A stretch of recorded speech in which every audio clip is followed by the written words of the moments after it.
Интернет желесіндегі сайттардан алынған ақырқы маалыматтар менен сайтқа саякат көрсөтүүсү назарыңыздарда. Бүгүн аны мен Нурдөлөт Таштанбек уулу айтып берем. Саламатсыздарбы? Көрсөтүүбүздү уюлдук телефонуңуз аркылуу да түз көрсөңүз болот. Ал үчүн YouTube'та, Facebook'та, Instagram баракчаларынан бизди издеп кошулуңуздар. Аскар Акаев 75 жылдыгын белгилеп Москвада чоң той өткөрдү. Ага кимдер барышты? Бул тууралуу эмиграцияда жүргөн журналист Адилет Айтикеев өзүнүн Facebook баракчасына жазып чыкты. Анын айтымында качкын президенттин мааракеси Зураб Церетелинин искусство галереясында өтүп, көп меймандар келген. Мааракенин биринчи бөлүгү концерт залында Орусия музыканттарынын чыгышы менен өттү деп жазат Адилет Айтикеев. Кыргыз жылдыздарынан Асанкан Жумакматов атындагы Академиялык симфониялык оркестринин директору Алмаз Истамбаев ырдаган. Ошондой эле сахнага Орусия мамлекеттик сыйлыктын ээси, Орусия эл артисти, Москва мамлекеттик филармониясынын солисти Николай Луганский менен Маринин театрынын солисти Аскар Абдыразаков чыккан.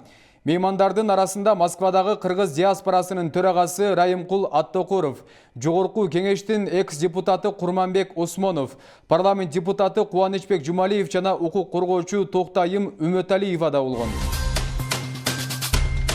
Эгерде Акаев Танаевдин саткынчылыгы болбогондо, анда 2007 жылы Кумтөр 100% Кыргызстандын менчигине өтмөк. 2003 жылы 31 декабрда качкын президент Аскар Акаев кыргыз элине жаңы жылдык эң арам, эң саткын белек жасаган. 2003 жылы 31 декабрда качкын премьер Николай Танаев Centerra Gold компаниясын түзүү жөнүндө келишимге кол койгон. Эгерде Акаев Танаевдин бул саткынчылыгы болбогондо, анда 2007 жылы эле Кумтөр 100% Кыргызстандын менчигине өтмөк. Биз ушинтип Кумтөр алтынынан биротоло кол жууганбыз. Ошол күндөн тартып жыл сайын 31 декабрда Кыргызстан президенттери жана Centerra Gold Кыргызстан элине өзгөчө белек тартуулап келет. Соңку белектерди эскерте кетейин. 2016 жылы дал ушул 31 декабрда Centerra Gold ММКлар аркылуу Кыргызстан элине Кумтөрдөгү мөңгүлөрдү алып салууга уруксат берген бардык документтерди колуна алышканын жарыя кылышкан. 2 айдан кийин 2017 жылдын жазында Жогорку кеңеш суу кодексине өзгөртүү киргизип, тоо кен компанияларга тагыраак айтсак, бир гана Centerra Gold компаниясы мөңгүлөрдү талкалоону мыйзамдаштырып берди. Жаңы 2018 жылдын алдында азыр камакка алынган экс-премьер Сапар Исаков Centerra Gold компаниясы менен жаңы шарттар жөнүндө келишимге кол коюп, анда негизги келишим өзгөртүлбөшүнө макул болуп, Кыргызстан үчүн 50-50 укулу долбоору толук жокко чыгарылды. Андан соң Centerra Gold компаниянын акцияларындагы кыргыз тараптын үлүшүн 32%дан 26%га түшүрүп, кошумча акция пакетин сатууну да азайтты. Дал ушинтип Кыргызстан компанияны башкаруудагы Канаданын корпоративдик укугун мыйзамдуу пайдалануу мүмкүнчүлүгүнөн да кол жууду. 2019 жылдын күзүндө жаңы премьер Мухаммедкалый Абылгазиев Centerra Gold менен келишимге кол коюп, алгачкы КМК менен болгон концессиондук келишимдин шарты боюнча бүтүндөй Кумтөрдүн аянтындагы кенди пайдалануу 2042 жылга чейин экенин да унутпайлы. Ошентип, Абылгазиевдин өкмөтү Centerra Gold менен жаңы келишимге кол коюп, канадалыктарга Кумтөр аянтын 2042 жылга чейин пайдаланууга уруксат берип олтурат. Бирок 2042 жылга чейин Кумтөрдүн иштеп турушу үчүн дагы көптөгөн мөңгүлөр менен тоолорду оңкоруп чыгууга туура келет. Анан тоолор менен мөңгүлөрдүн өч алганын элестетип көрөлү деп жазылат Кыргыз Today сайтында. Мадымаровдун мурдуна суу жетип, кызмат үмүт кылганын ачык айтты. Общественный рейтинг гезитине Адахан Мадымаров интервью берип, көкүрөк түпкүрүндөгү кызыкчылыгын жашырбай эле айтыптыр. Бийликтен кызмат сунушталса бара турганын, бирок жумушу элге пайдасы тийиши керектигин баса белгилептир. Кызык, буга чейин Адахан бийликке тыңсынып, боюн көтөрөсүндап, зерпилдеп жатчу эмес беле. Акыры элге кызмат кылышым керек деген шылтоо менен жүзүн ачканы ушулбу? Баткендеги чек ара чатагына илешип кол койгону ырбап кетчүдөй болуп аткандай ийилдиби? Кыскасы, мурдуна суу жетип бүжүрөп калганында сыр бар дейт Арыба Чекит Кейжи сайты. Разаков ойноп жүрөбү? Ала Бука районунда өзбектер чек арадан кирип келишкени натыйжада чыр-чатак чыккан видео соц тармактарга тарады. Баягы эле карапайым жергиликтүү калк чырылдап, жерибизди коргоп жатышат. Эмне үчүн чек араны көзөмөлдөгөн вице-премьер-министр Жеңиш Разаков барып, чыңалган абалды жайгарууга аралашкан жок. Жылуу кабинетте отура бербей, эл менен иштөөнү колго алып, бийликтин аброюн көтөрүүгө салым кошпойт беле. Дал ушундай чечкинсиз иштин көзүн билбеген кадрлардын айынан артка кетип атканыбыз жалганбы?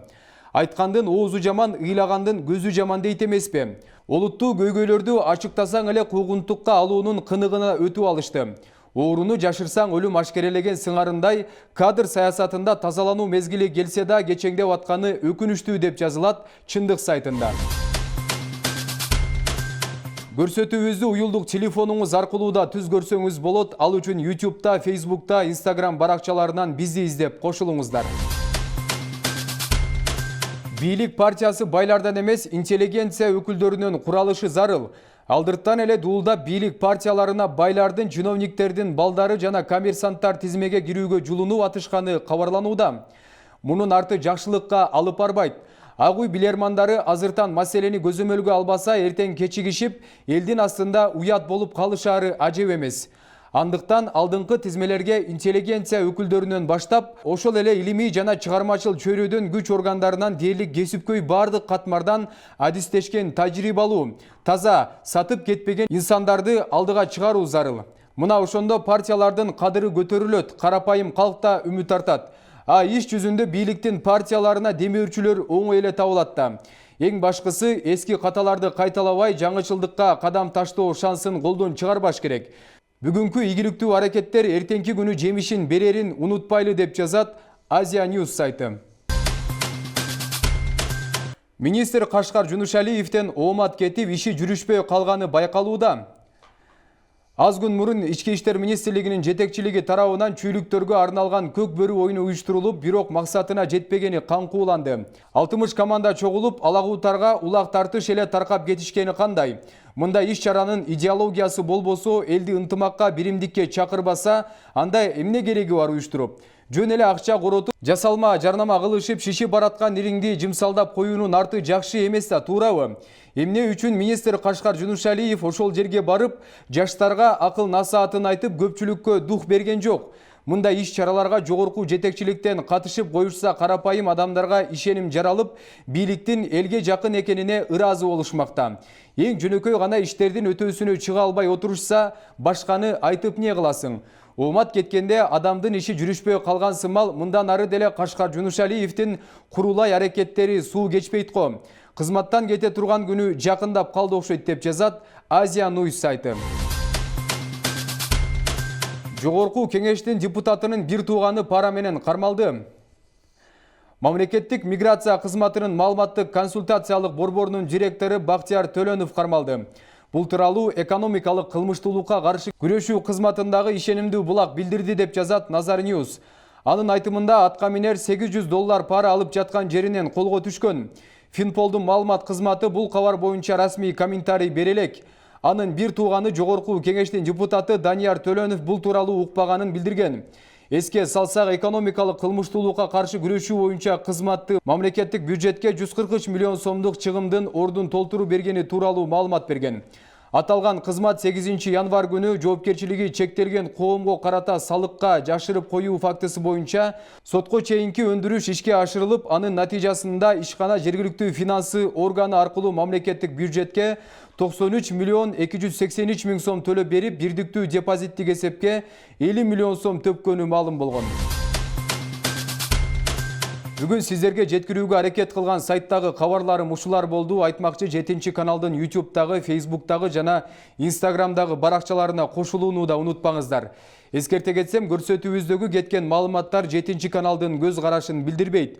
Кайрадан интернет желесиндеги жаңы маалыматтар менен бөлүшкөнчө аман болуңуздар.